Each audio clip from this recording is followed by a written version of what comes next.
আসন্ন বিধানসভা নির্বাচনে বসিরহাট উত্তর বিধানসভা থেকে ইন্ডিয়ান সেকুলার ফ্রন্ট মনোনীত প্রার্থী, লেফট ফ্রন্ট সমর্থিত প্রার্থী মোহাম্মদ মুসা কালিমুল্লাহকে ইভিএম মেশিনের 5 নম্বর বোতাম টিপে খাম চিহ্নে ভোট দিয়ে বিপুল ভোটে জয়যুক্ত করার আহ্বান করছে।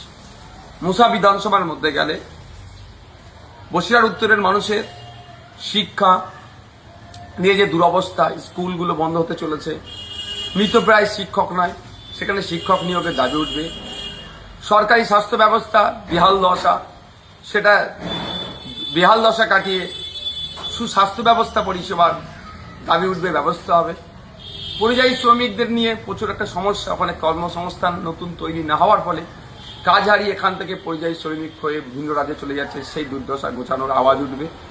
সর্বোপরি নারী নিরাপত্তা থেকে শুরু করে মানে আর্সেনিক মুক্ত পানীয় জল পানের ব্যবস্থা যাতে হয় তার ব্যবস্থা হবে।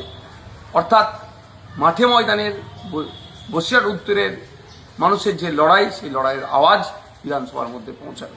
তাই সাধারণ মানুষের কাছে অনুরোধ করব, 29শে এপ্রিল কারোর প্ররোচনায় পা দেওয়ার প্রয়োজন নাই। আপনার মূল্যবান ভোট ইভিএম মেশিনের 5 নম্বর বোতাম টিপে খাম চিহ্নে ভোট দিয়ে মোহাম্মদ মুসা কালিমুল্লাহকে বিপুল ভোটে জয়যুক্ত করবেন।